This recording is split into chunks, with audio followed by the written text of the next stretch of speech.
What exactly is flow?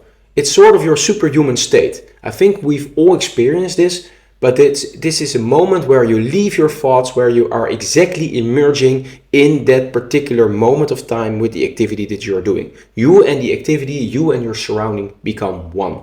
It's also known as the zone, so to say. It's where you connect with your very intrinsic powers and you are in optimal peak performance. In other words, related to the previous chapter, it's sort of your peak performance state.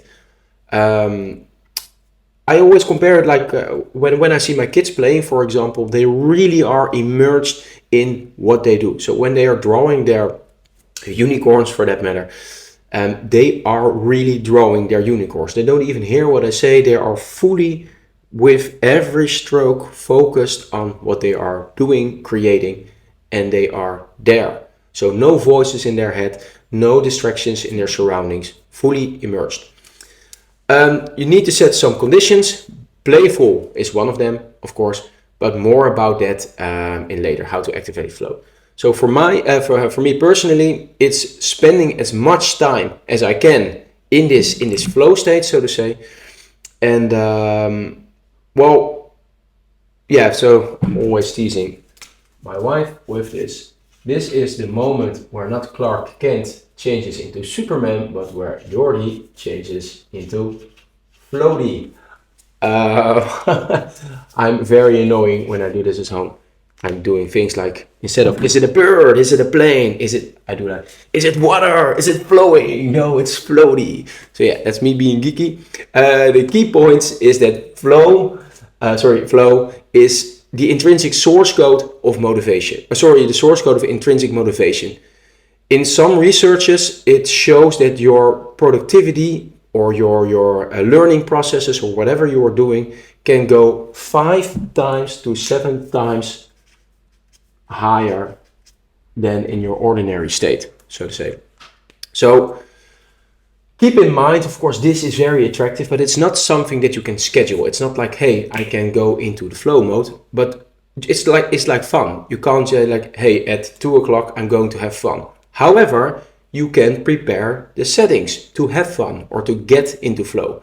So you can create certain surroundings or do certain activities that will normally give you fun, or in this case would give you flow. So you can prepare definitely these settings. Flow blockers is that if you do this task from the primal limbic system, in other words, this fight or flight system, or I must, or I want to, or whatever we discussed before, this is your primal mode, so to say. It's hard to reach flow state from this phase, so I do encourage you all to move from a balanced position, do these tricks to awaken do these open awareness tricks to awaken your higher being, and then eventually, if you keep pushing towards that realm by emerging with your body, so to say, in the present moment, you will start activating flow. But for now, that's way too vague. In the next chapter, I will show you tips and tricks to activate it.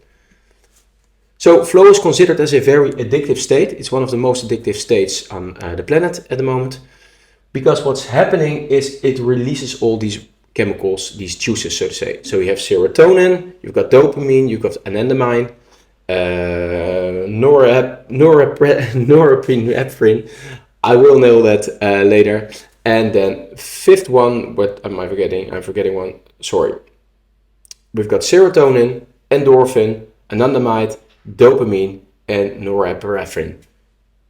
I think I nailed that one. Yeah. So what's happening is you shut down your primal mode and your prefrontal mode, and you activate these juices. In other words, you go from a fixed state into a flowy state, because these brain juices are started flowing. They will make you feel happy, they will reduce the pain, they will make you more focused, more alert, more creative, and they will give you a more blissful joy. But that's in the second part. Flow is like playing a ball game, or whatever game, so to say, or like skiing or playing poker or whatever. It's all about these small, simple targets in the present moment. So yes, of course, you are aware when you are, for example, playing the ball game about the overall game. So the score, the opponents, the amount of time that you have, etc.